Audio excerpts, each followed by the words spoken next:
Good afternoon, good evening, wherever you are. Hello and welcome to today's Dux Soup webinar. I'm Adam Osman, the Head of Marketing at Dux Soup, and with me today is our globe-trotting Head of Professional Services, Giles Garnett. I just want to run through a few quick housekeeping points before we start.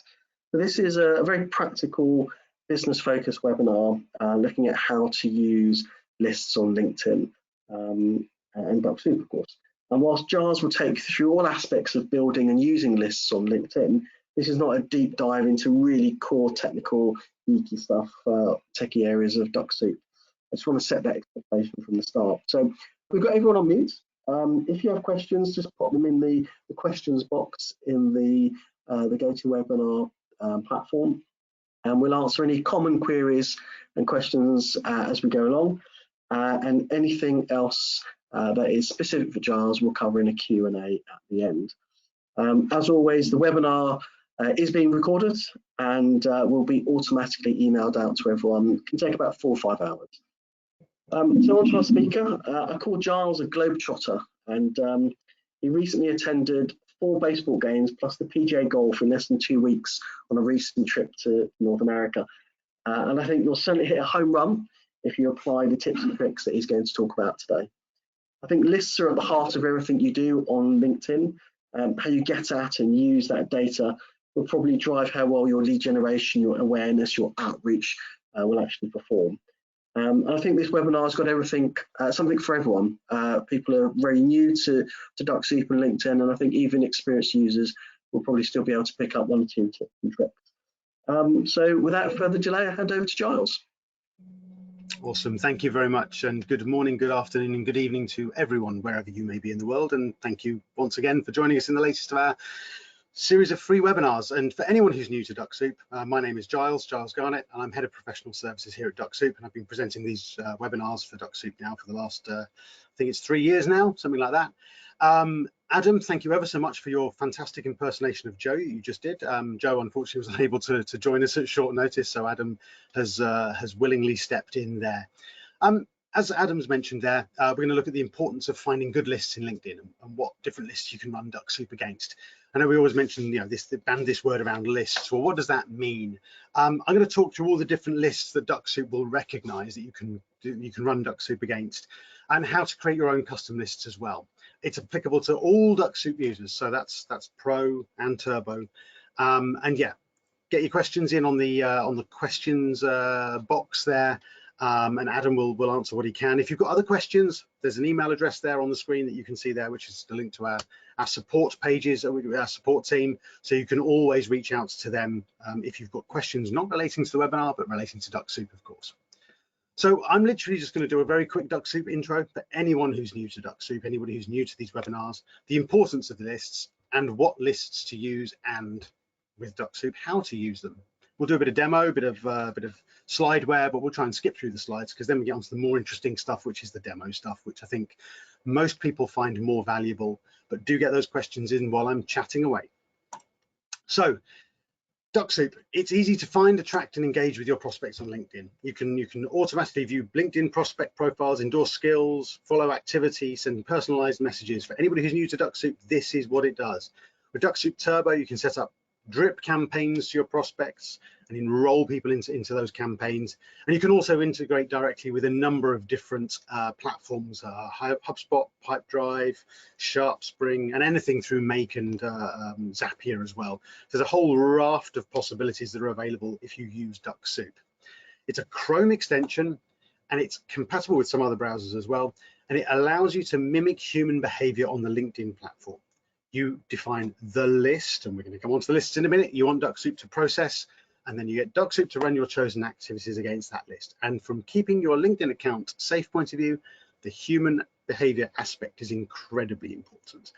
We want your LinkedIn accounts to remain safe. We have a series of guidelines, a whole load of information, some blog posts, etc., which we can share if required, on how to keep your LinkedIn account safe and why you should adhere to the various guidelines that we have.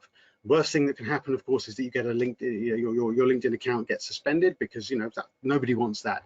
And people spend a lot of time building up their LinkedIn network, so that's of paramount importance to us as well. So that's what Dux Soup is. You install it through the Chrome Web Store. If you've not used Dux Soup before, you can install it against your Chrome account, and you get 2 weeks free, 14-day trial of the Turbo version. So just bear that in mind. If you've not had a play around with the technology yet, go and have a look. Go to the Chrome Web Store, check out our website, loads of how-to guides, lots of webinars and bits and pieces from the past. So that's the intro bit over and done with. Let's crack on. So the importance of lists. Why are lists important? Well, of course, they are the bedrock of your lead generation activities. And with all business processes, and with pretty much everything in life, the better the quality of the input, the higher the quality of the eventual result will be.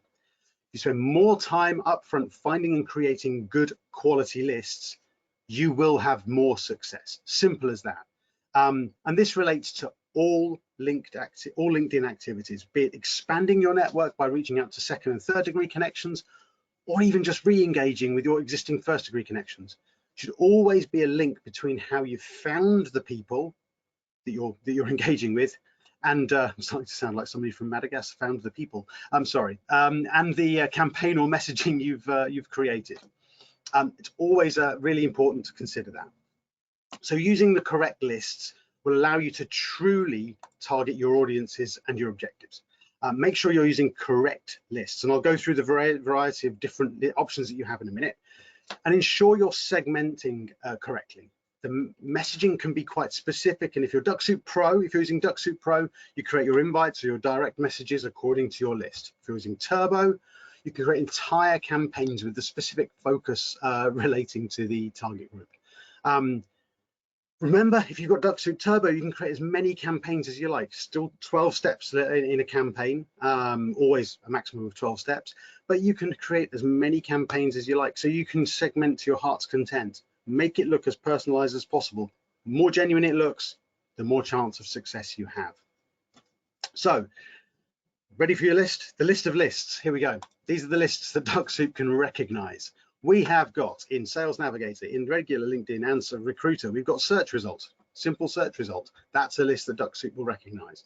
List of group members, alumni. You go to a college or university, you go to the alumni page, you put your filters in, Dux Soup recognizes that. Who's viewed your profile?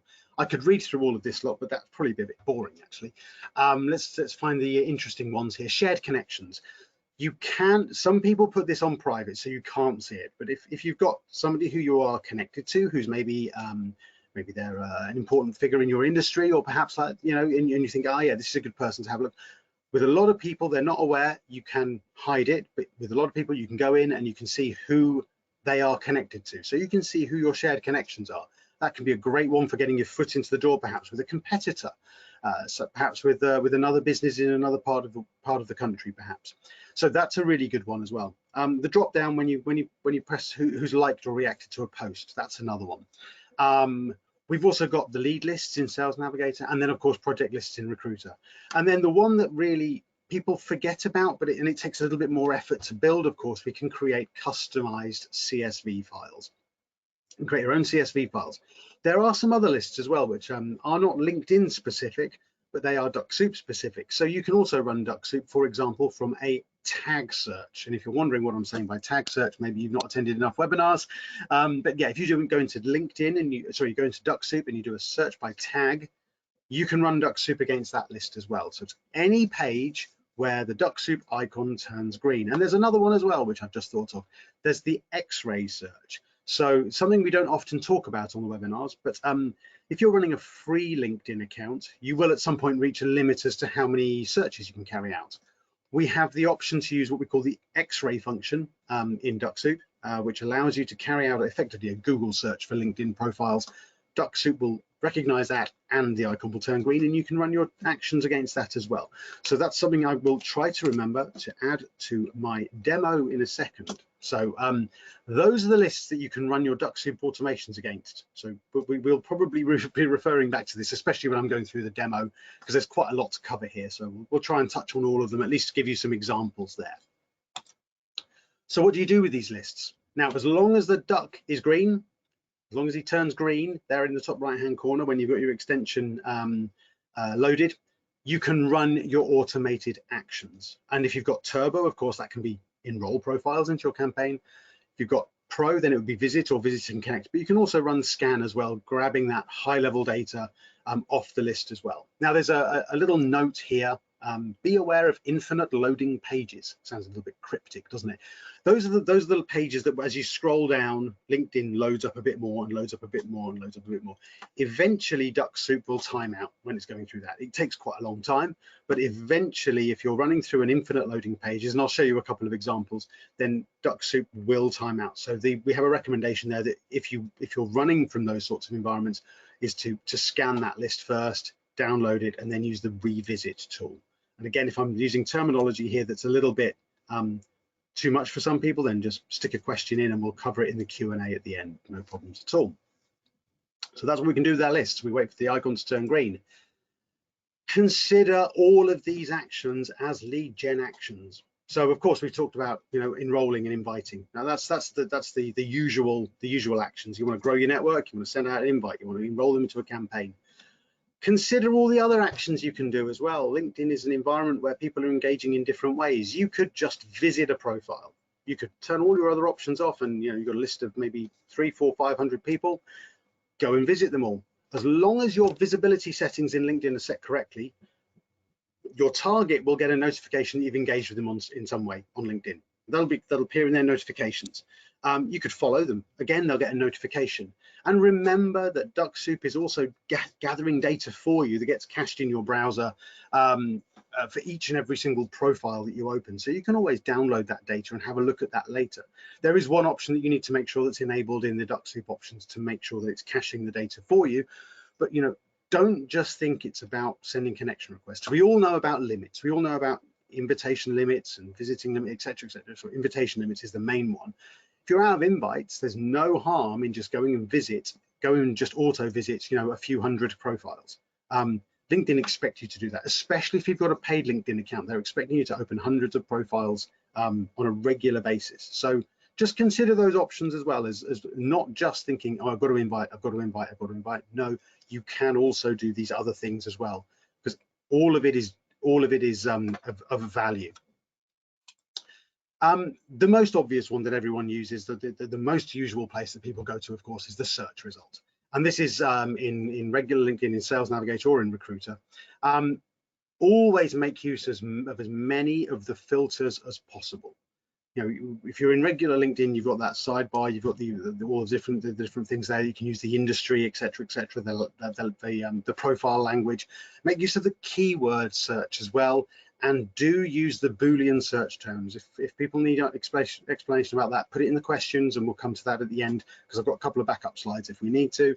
But you know, and, or, and not are operatives that you can use in a Boolean search term to really narrow down or broaden your search results, depending on what you're trying to do. You know, people forget that you can use Boolean search terms in all sorts of different search platforms. But yeah, in LinkedIn, in regular LinkedIn, Sales Navigator and Recruiter, these are very, very valuable and really can enhance the quality of your search results and the lists that you create. This is a little one that we'll also come on to. It's an important one that that people also cottoned on to fairly recently. People are trying to find people who, you know, what's their today problem?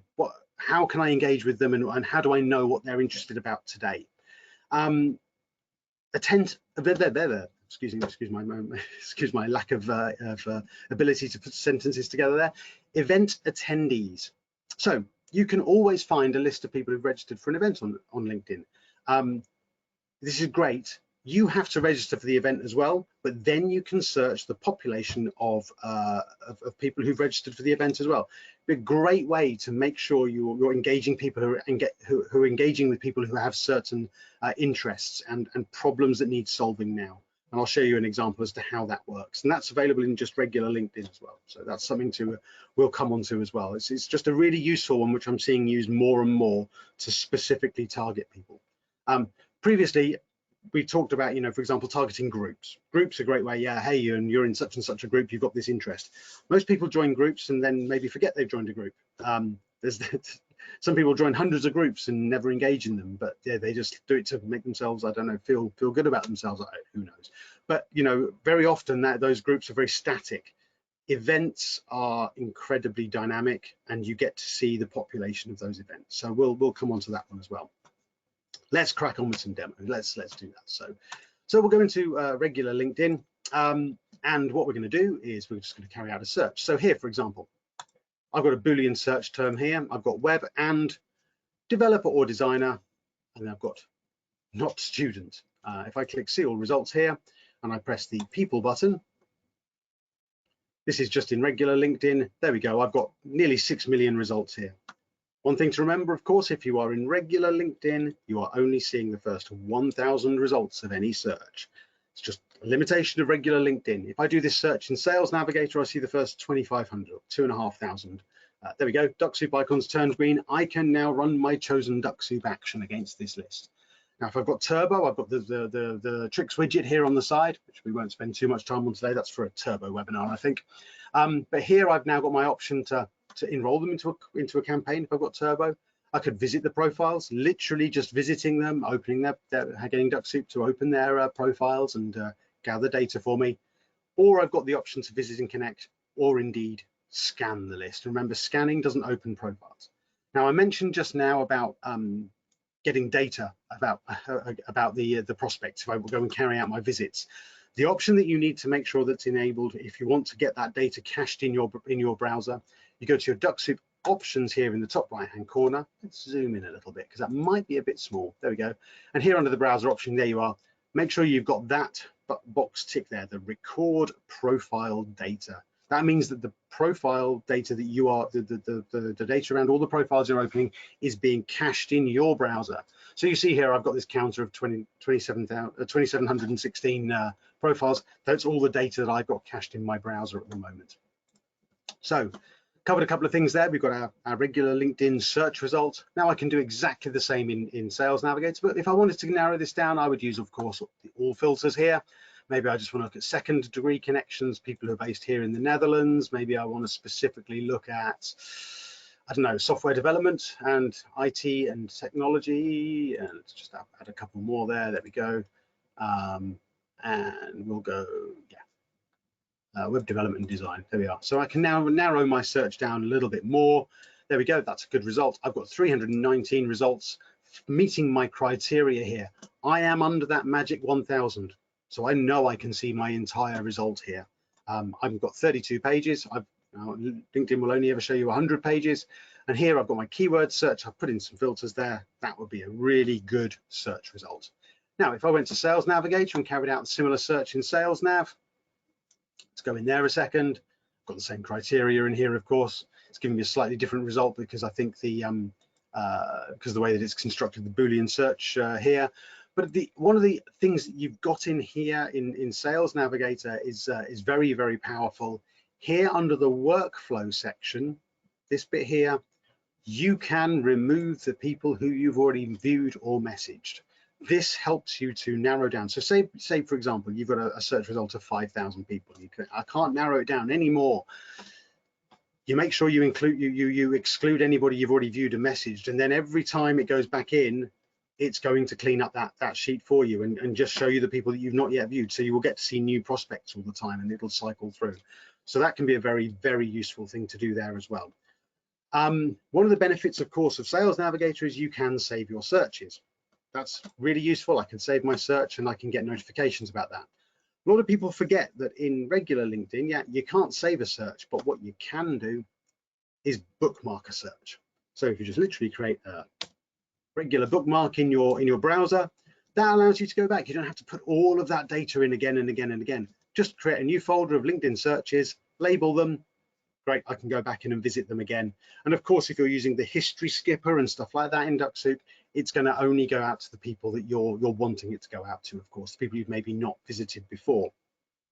Remember, if you're enrolling prospects into a campaign, Dux Soup cannot enroll the same person into the same campaign twice. So if I was come back in here and I was trying to enroll another bunch of people from this campaign into a campaign that I've got set up here, and I've already enrolled several hundred, it's going to skip past those few hundred that I've already enrolled and skip past them and enroll the next group of prospects that it finds. So think about how you're using those lists. We're focusing very much here on search results, but this is probably 80% of the lists that people use, search results and that kind of stuff. Okay, so we've done a search result. Now, you can also, of course, run Dux Soup against a list, a list of group members. So here, for example, I'm a member of a few groups here. We can see. So if I go to this one here, LinkedIn has been a little bit interesting over the last 48 hours. I'm not sure quite what's going on there, but everything seems to sometimes not work optimally. But here we go, 47,000 members of this group. I can go here, I can go show all. This is what I mentioned earlier about an infinite loading list. Remember this. I can scroll down this list, and as it scrolls down, it loads more at the bottom. So this might be a list that you would want to scan first. So when the icons turn green in a second, we'll show you how we scan it. There we go.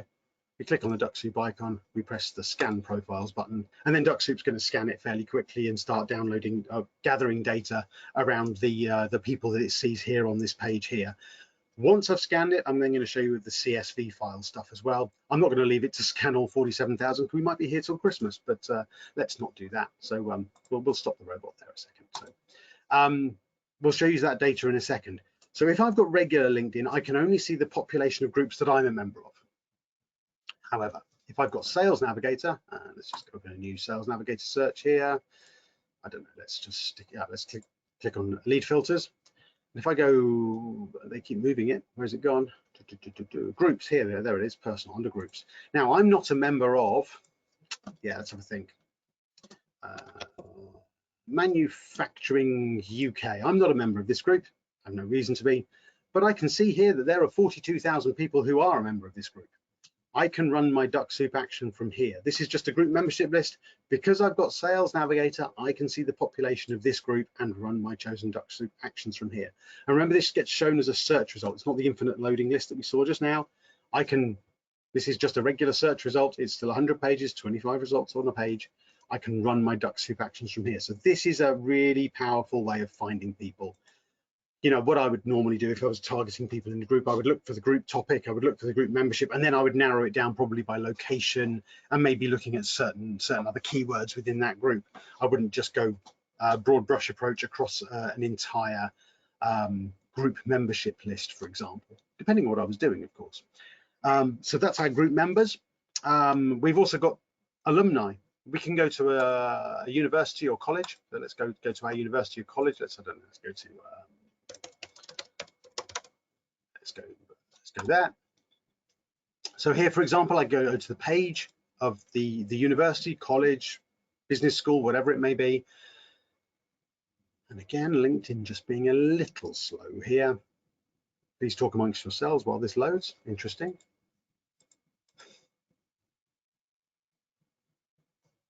This is the benefit of doing things live, of course, that the technology sometimes is a little bit flaky, but there we go. Now, here we go. So I'm at a university here. I can go to the alumni page here, and then I can add in my filters accordingly, and then I can run my Dux Soup actions from here. In a moment, you will notice that the Dux Soup icon in the top right will turn green, as if by magic. There it goes. I can now run my Dux Soup activities from here. So I could put in, for example, again, keyword, Boolean search term, start year, end year, and then I've got all of these other filters here: where they work, where they live, what they studied, what they do, what they're skilled at, how I'm connected, etc. So that way I can use an alumni list.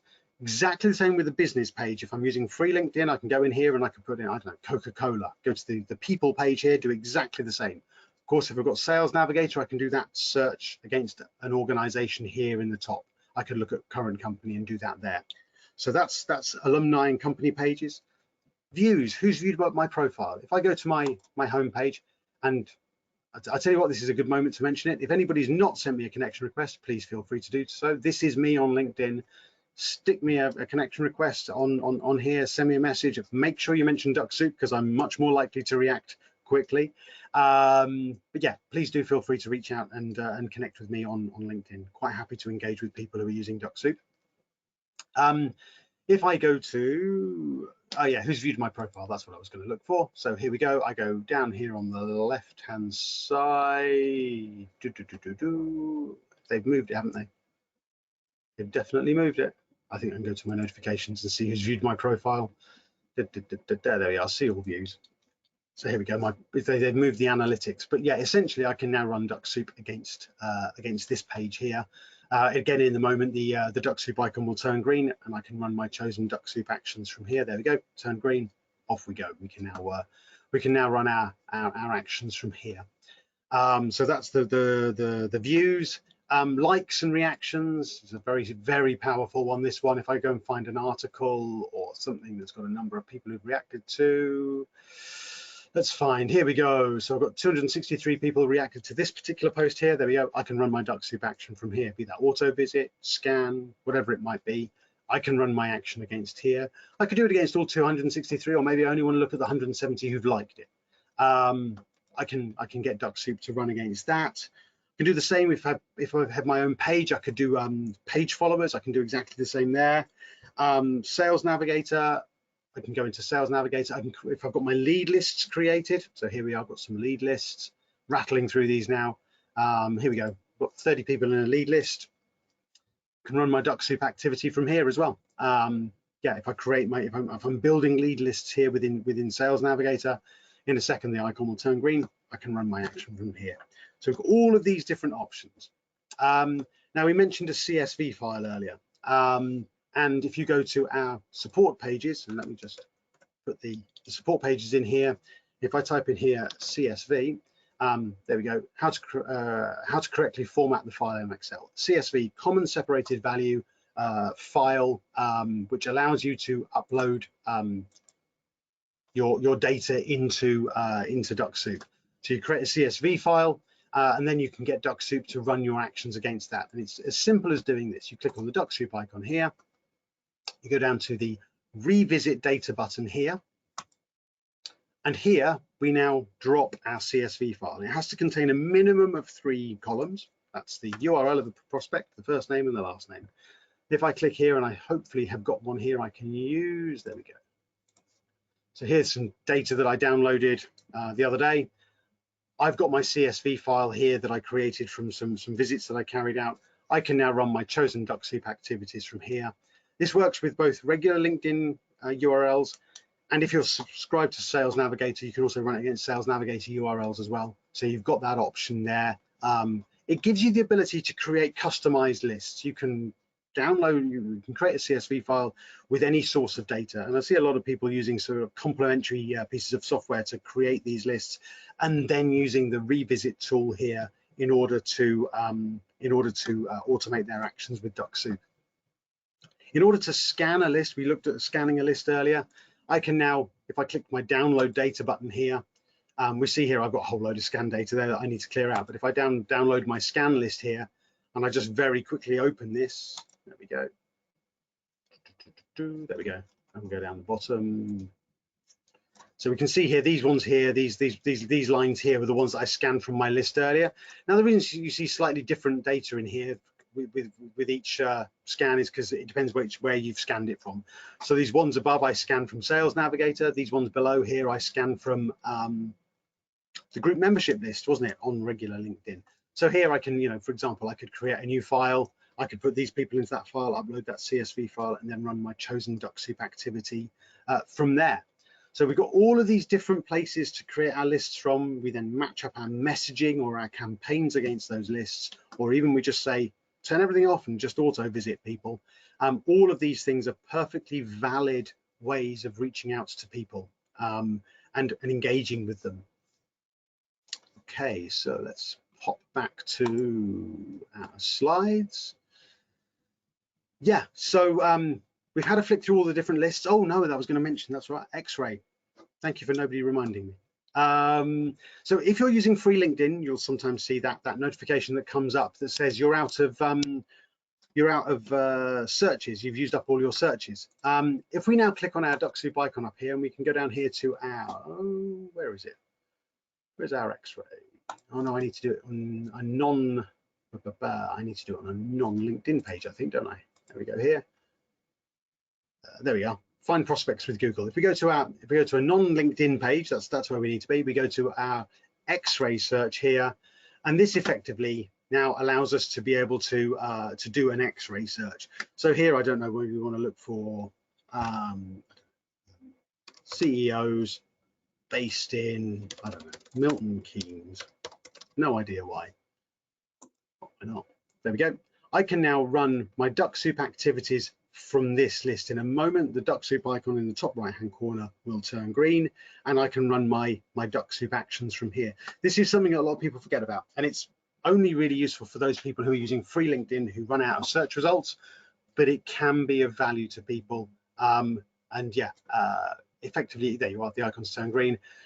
Still need to be logged on to LinkedIn, of course, for it to work. But here you can then run your chosen Dux Soup activity from here. It's just one that we sometimes forget about and think, oh yeah, mustn't forget that one. And having said that, I've just thought of the other one as well that I was going to cover. So if we just pop back to our slides a second and we talk about event attendees, I was going to show you this one. If I have, for example, attended an event, so I registered for this one here, this HR analytics one. Here we go. Let's wait for this to load a second. Hopefully, as I said earlier, this is the benefit of doing things live. Hopefully this will load in a second. Interesting how slow that is. Let's go back and yeah, LinkedIn definitely seems a little flaky at the moment.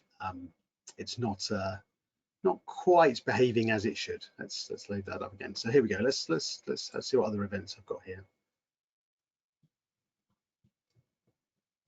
There we go. So we've got some events here.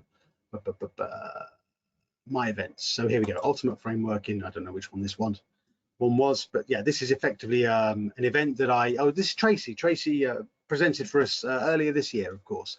But we can see here there were 37 other attendees. I can go in here and I can now see all of the people who attended that event, or if I presume in the future, I could see everyone who was going to attend that event, everybody who'd registered. So I can now run my Dux Soup activity against this list here. This is very relevant because it's very current and it's very applicable to be able to say, this is a problem somebody's got. They're attending this event. Great, I've got a really good outreach message for those people. On that note, having rattled through that great long list of different lists that Dux Soup can recognize, I think we probably ought to move on to the Q&A. And while Adam's just sorting out anything that's going on there, I'm just going to promote in 2 weeks' time what we're going to be covering. In 2 weeks' time, same place. Dux Soup Pro. It's been a while since we covered Dux Soup Pro. We do a lot of things on Turbo. We do a lot of sort of general presentations, business focused, etc., etc. We're just going to go into do a bit of a sort of a deep dive into Pro, what you can do with Pro for those who use it. Make sure we're covering all of the options so that people understand all of the options there. So that's something we're going to be doing in 2 weeks' time. Shortly after this webinar's finished, the registration page will be available on our website as usual. And on that note, we should also go to the Q&A. Adam, do we have anything? We have quite a few interesting questions related to different aspects of what you've talked about today. If I can start by asking you, can you just briefly explain Boolean searches, because we did have a couple of questions about that. And here's my answer that I prepared earlier. So here we go.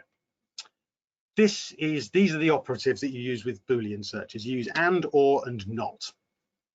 So if you, for example, put or in, you will typically broaden your results. And will limit. So if you're looking for a combination, you're going to narrow things down. And not, of course, excludes certain words from your search. So here, for example, if you want a really broad search, you go CEO or director or owner. You're going to look for all three of those. If they've got any of those three, they're going to appear in your search results. If you said web and designer, then it has to contain both the word web and a designer in order for it to capture it. If I wanted to put designer or developer, that would also give me more scope for expanding things. So there are some examples here. I'll tell you what, let's find that article on our homepage, because this gives me the opportunity to, of course, promote all of our blog posts. Here we go, there's our blog posts. If I go in here and I type in filter, and we've got how to search and filter with LinkedIn and Dux Soup. I'm going to copy that. I'm going to stick it straight in the chat for everybody. There you go. And there's an article, there's a section of this particular blog post which goes through exactly how a Boolean search works, what it means to you, what it means to your search result. It's a really short paragraph. It's really easy to understand, but yeah, it can be really, really powerful. So yeah, that was my pre-prepared answer for that question, Adam. Thank you. Thanks, Giles. Couple of questions related to, can you explain the best way to reassign a user to a new campaign once a connection has been through the steps of a drip? And that applies for both those who connect and those who don't. So if those who connect, of course, you can just put them into a new campaign. You can enroll them into a new campaign. If they're a first degree connection, of course, they're not going to receive any connection request message, further connection request messages, because you can't send them another connection request message.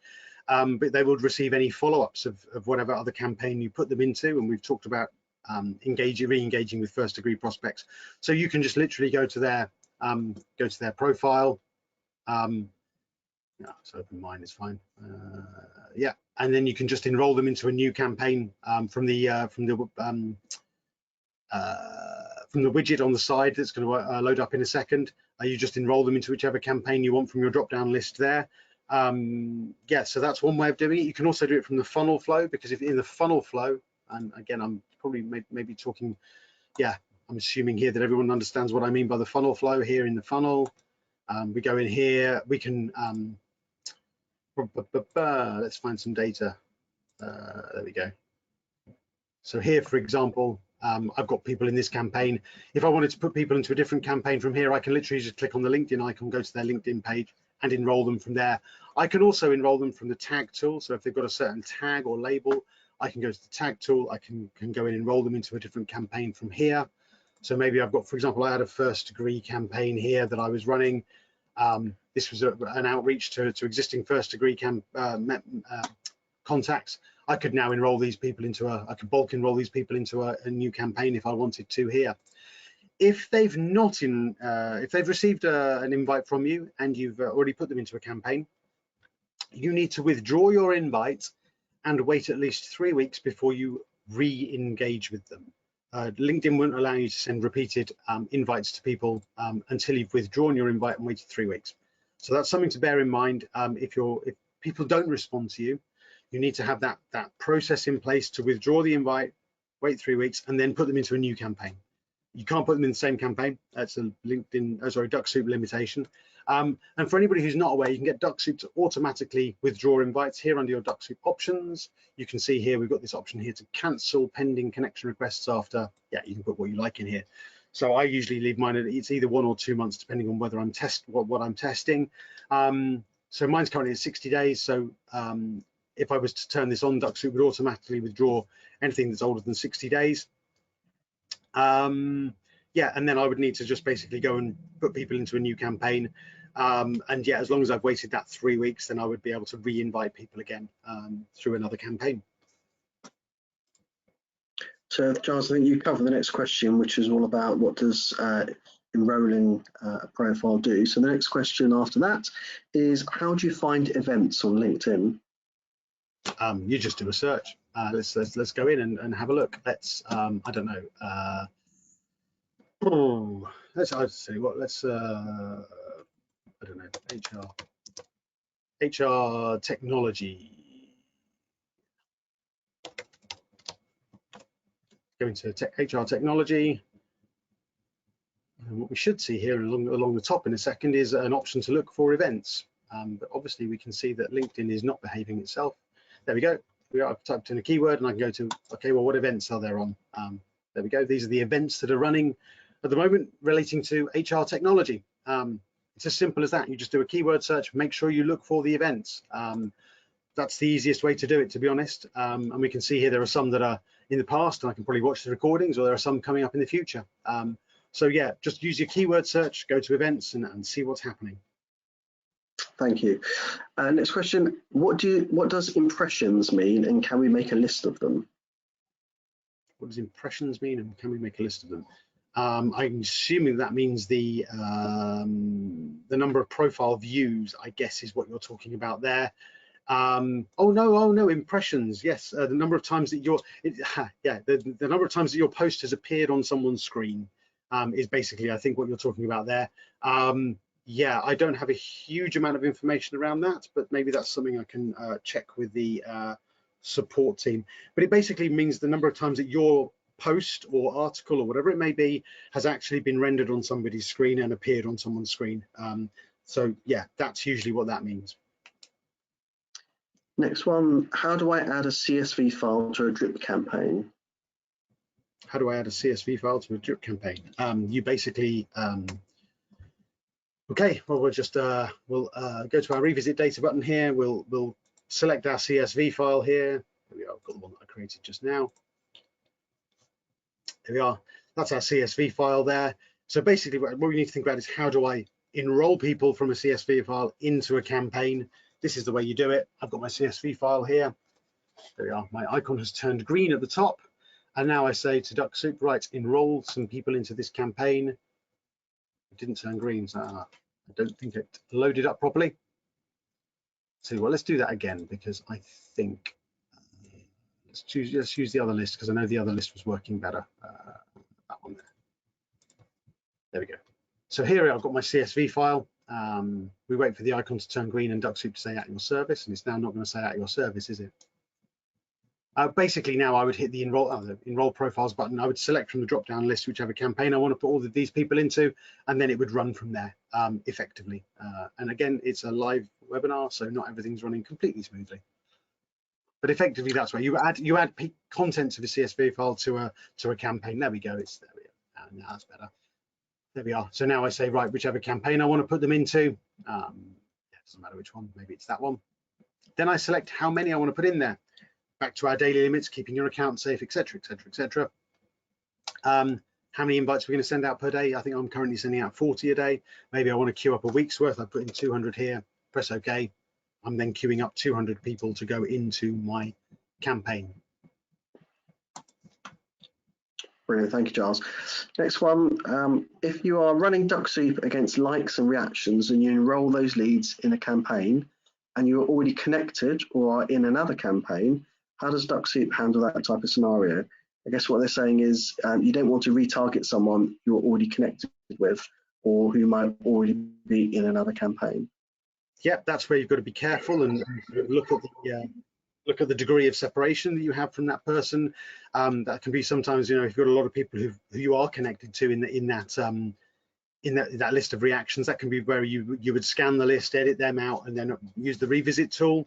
The other thing is just if you enroll a first degree prospect into a campaign, they're not going to get the connection request, they'll just get the follow-up messages. So yeah, if you've got your campaign worded in such a way that that's appropriate, then that's fine. If they're enrolled into another campaign and they've got an outstanding invite already, then that of course will be leading because they won't get the invite from the new campaign. So yeah, it just depends a little bit on the scenarios there accordingly. Okay, is there any difference in running a campaign from a CSV list or straight from a list in Sales Navigator, straight LinkedIn? Yes, there is. If you run it from a CSV file, the enroll phase takes an extra visit.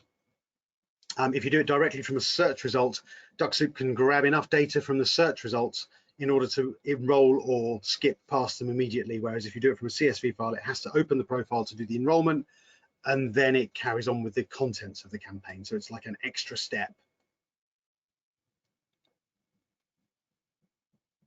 Great, next one. What's the most effective way to filter or work through lists in Excel to ensure relevancy and accuracy when revisiting the lists with Dux Soup? Depends what list you've got in Excel. If you've just got a scan list, you've got limited data to be able to qualify people on. If you've got visit data, you've got extensive data to go through there. You can look at education, you can look at experience, you can look at keywords with regards to skills.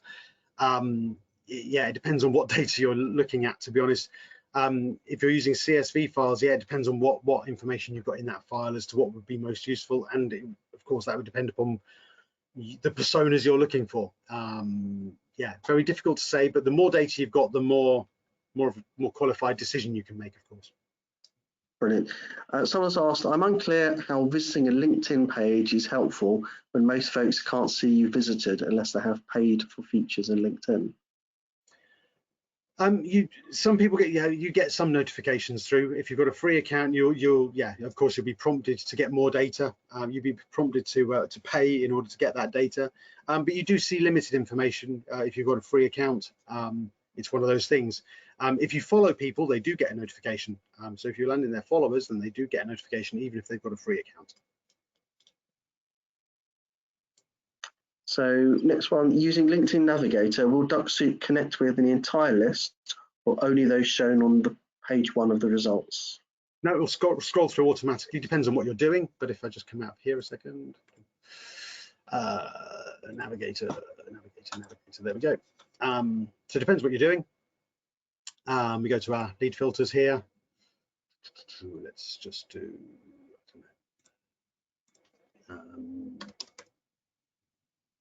sci-fi filmmakers, why not, eh? There's nobody in there. Oh, okay, okay, digital marketing, whatever. Here we go, we've got a list here of 2 million. We're not going to get through that, are we? So now, yeah, depends on what I'm doing. We'll just wait for the Dux Soup icon to turn green. If I've got Dux Soup Pro, of course, my option here would be to visit or visit and connect. And then my how far it goes through the list would depend upon my throttling options here, my daily limits, number of invites I'm sending, number of direct messages, depending on what I'm doing. And it would, if I've got mine set at 40 at the moment, it would go through the first 25 and then it would scroll to the next page and go to the next 15. If I went to enroll profiles and I wanted to enroll people into a campaign and I wanted to put, I don't know, 500 in here, it would enroll all 500, but then it would only process 40 of those enrollments per day.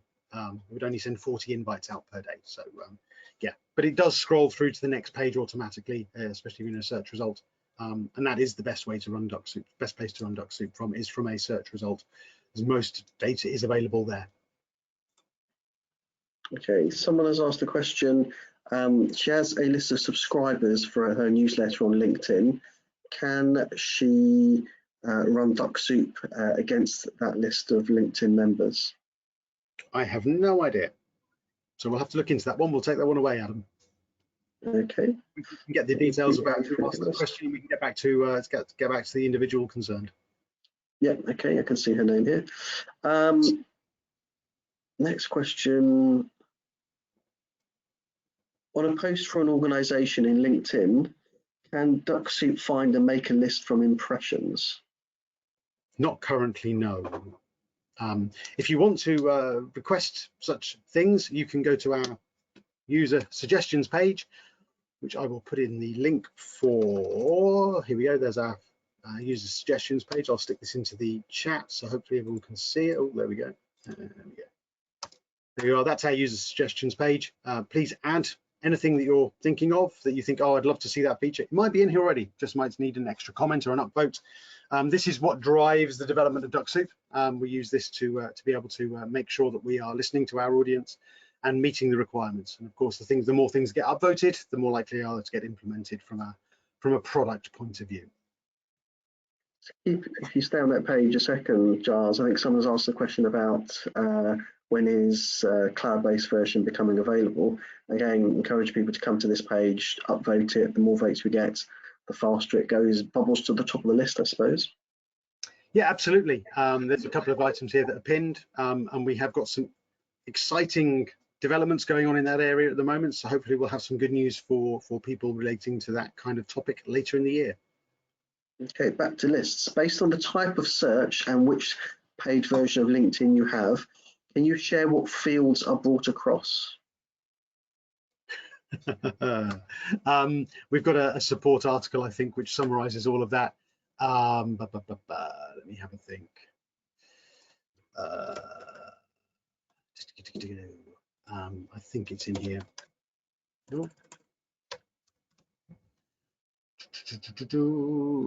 Somewhere in here there is a list of all the different fields of data that the Dux Soup brings across. Yeah, I don't exactly know where it is, but maybe I can have a chat with the support team and dig out that that data. I'm sure it's in here somewhere, and I just can't remember where it is. Maybe it's under downloading data here. Capture emails, download data. Yeah, one of these articles here has got a list of all the different fields that Dux Soup can populate. So that's in our knowledge base, yeah? Yeah, somewhere in our knowledge base. I'd have to probably check with customer support for that one. Okay. Someone has said, fairly new to LinkedIn and Dux Soup, where's the best place to find tutorials? I can post the link in the chat to that in just a moment. Someone else has also asked, can we have more on possible data extractions, please? Data extraction. So, okay, so just, yeah, I mean, when you visit a profile, Dux Soup is gathering data for you. Yeah, let's see if we can find a file to show you what sort of data you get. So if I open this file here a second, maybe it's opened already. There we go. There we go. So here, for example, this is some visit data from people I've been visiting fairly recently. I've not formatted this correctly, and there's a guide as to how to do that. How to properly import the CSV file. I've done it quick and dirty here just for now, but here this shows you all the different columns that are available, or columns of data that Dux Soup is gathering for you. So just to go through it, column A, that's the ID, that's the LinkedIn identifier per everyone has a unique ID number in LinkedIn, so that's unique to each profile. Timestamp as to when you visited, URL of the profile, Sales Navigator URL if you visited in Sales Navigator, it's available. Recruiter URL, similarly, picture. First, second, or third degree connection, you see slightly different data here, second or one or whatever it might be, depending on what platform you visited them in. First name, middle name, last name, number of connections they've got, their summary, their job title, how long they've worked, where they work, the company they work for, company URL, if it's visible, an email address. A lot of people have that set on private, of course.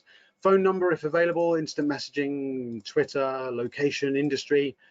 Dux Soup tags, if you've got Dux Soup tags, if you're using those, and notes, you get those. And then the optional data. You can also download skills. You can download previous job history, and if I go far enough to the right, depending on how much data people have put in here, you can also download education. So there's a massive amount of data that Dux Soup can gather for each and every individual that you open the profile for, then use that to be able to reach out to people, build your appropriate lists or whatever it might be. Thanks, Charles. Can you explain X-ray search again? Yep. So the X-ray search function is for people who have run out of LinkedIn searches. So this happens sometimes with free LinkedIn users. Towards the end of the month, you'll sometimes get a notification that says you're out of searches for now. You're using this for commercial purposes. Please use a paid version of LinkedIn in order to continue. Here in the drop-down box from Dux Soup, we can go to the X-ray function here. And here you can now put in your job title and location in order to be able to carry out a search, effectively a Google search for LinkedIn profiles.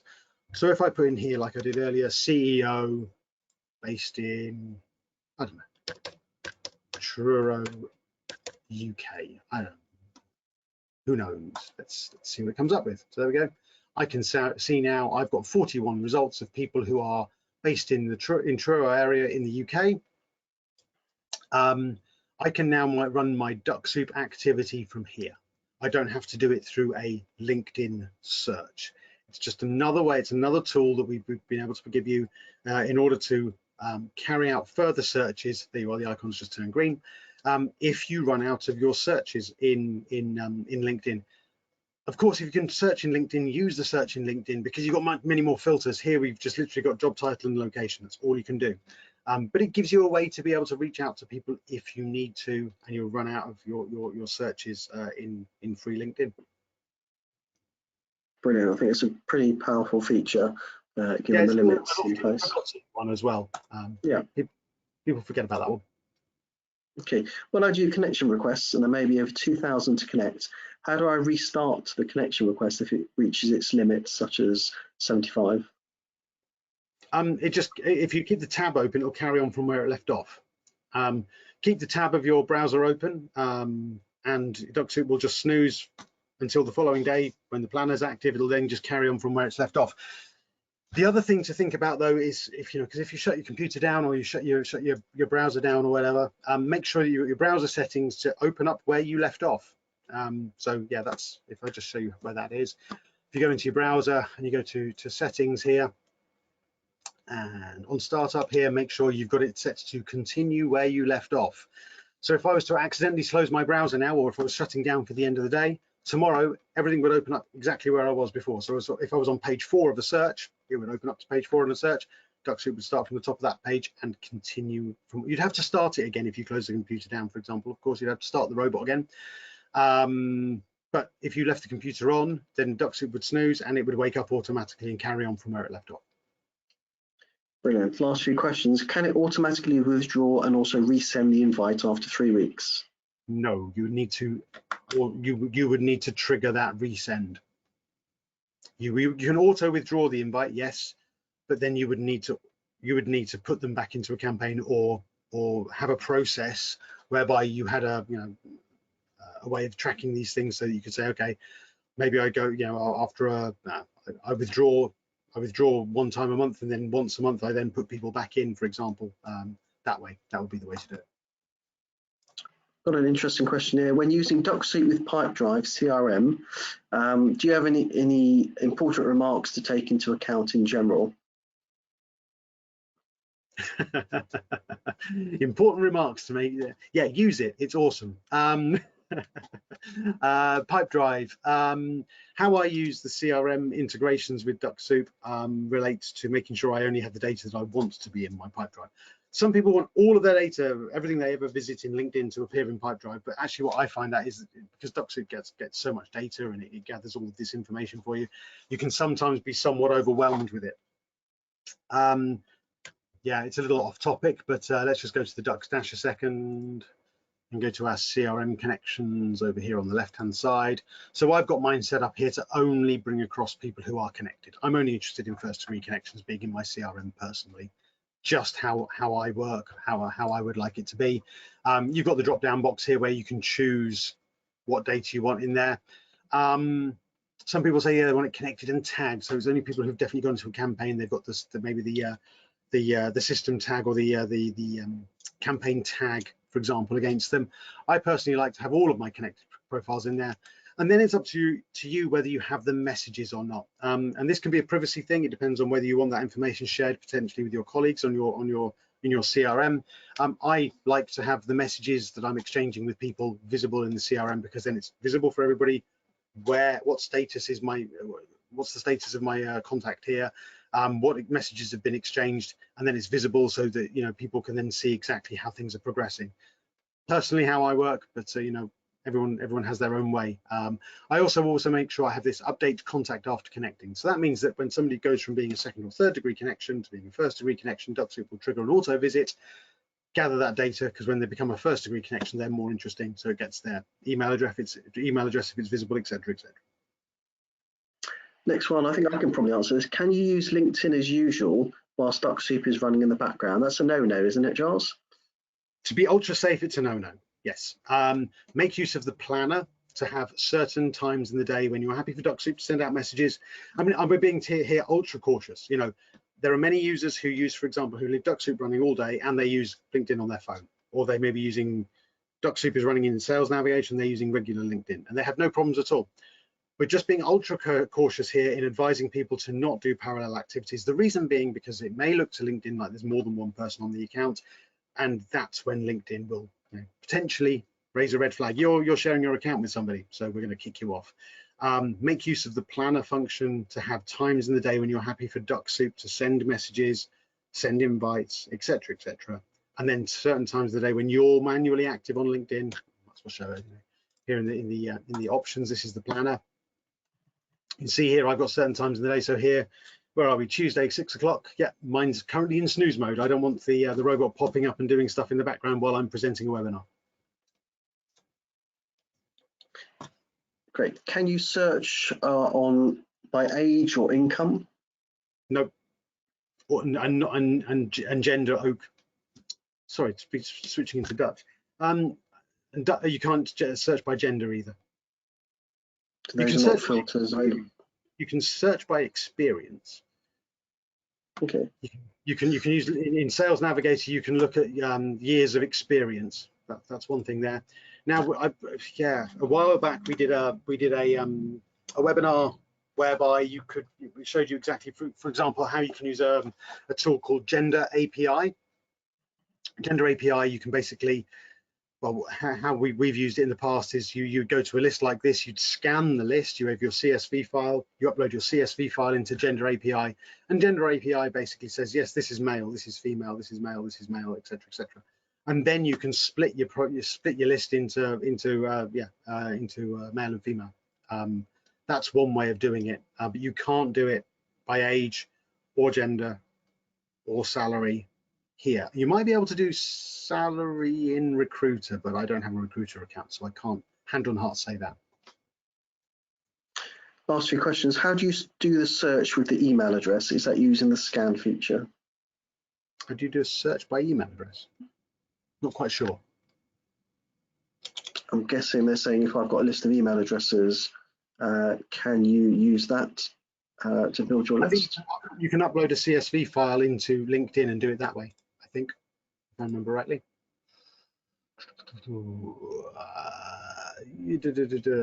There's a way of, yeah, it's been a while. If you've got a CSV file, yeah, so you can add personal context. You go to more options here. I think you can upload you used to be able to upload a CSV file, an Excel spreadsheet, but you can't anymore. They've limited. Best thing to do is actually to add those email addresses into your Gmail or whatever account it may be there, and then run that from there. Okay. Can you put a connection? Sorry, Adam. Go. Sorry, I was just saying. Next one is: can you put a connection back into the same campaign if they did not accept the first one? Not easily. There is a messy workaround which you would need the help of support with, but yeah, you can't. No, you can't enroll. The easy answer is you can't enroll somebody into the same campaign twice. Okay. You can create unlimited campaigns, so you you can clone a campaign. That's the easiest way to do it. Okay, in reference to one of the early questions about searching on gender, one of our listeners has said she uses the Boolean search, she or her, in Sales Navigator, and generally gets 98% females in the search results. Yeah, but that's of course only people who put their pronoun as visible. So it's limited in terms of what people have put on their profiles. Yeah. Yeah. So you're limiting yourself immediately there by the people who have entered that information in there or made that visible. Okay. One last question was, why can't I see the enroll button on my Dux Soup? I suggested they contact the support team maybe if that one. It might be because you have Dux Soup Pro. If you've got Dux Soup Pro, then you see here on my screen here when I'm in LinkedIn, my icon here in the top right hand corner is turquoise, because I have Dux Soup Turbo. If I just go to our, where was it? Let's go to our support pages one more time, and I'll put the support pages link into the UI, into the chat as well. Then everyone can find it easily. There we go. Here we go. If we go in here and we type in the meaning of Dux Soup colors, we can see here. I've got Turbo, so my Dux Soup icon is turquoise. If your Dux Soup icon is red, you have Dux Soup Pro, and you will not have the enroll function. You only have the visit or visit and connect or scan options, and that's just the functionality of Pro. With Turbo, you then have the enroll feature available. So that's probably why. Or either you're not, yeah, if you're not on a Dux Soup page or on a LinkedIn page, you won't have any of those options there. If we're in a search result here, of course, the icon's turned green, and that's when you can see what options are available for you. You can also see here at the top, I've got Dux Soup Turbo. If I had Pro, it would say Pro there as well. Brilliant. No more questions, Charles. I think you've done a fantastic job of fielding that Q&A. Cool, no problems at all. And I see we've still got good numbers still on the call. So can I just say thank you, everybody. I've missed the last two webinars because I've been traveling, as Adam alluded to earlier. So it feels quite nice to get back in the saddle again, as it were. But no, we've had a couple of really good guest speakers. One of them, Scott, who I met while I was over in the States. So that was pretty good. So yeah, it's been really nice to present again. And thank you everybody for your contributions, for your questions, for the information that people are sharing as well. That's really good. And thank you also to Adam for doing his wonderful impression of Joe. Thank you, Giles. Thank you for taking everyone through LinkedIn lists. I think there's a really, I think you talked about how I think the data at the start is really crucial to everything you do on LinkedIn. And hopefully we've given people a lot of ideas, some suggestions, and help people understand how they can build their lists, how they can do different things, perhaps in Pro and Turbo. I think the user who mentioned earlier they couldn't see in a role button has confirmed he was on Pro. And I think our next webinar, as you mentioned earlier, is all about how to use Dux Soup Pro. Pro, absolutely. That's in a couple of weeks' time, and hopefully we'll see many people on that one. Yep. Thanks, everybody, and speak to you all again in 2 weeks' time.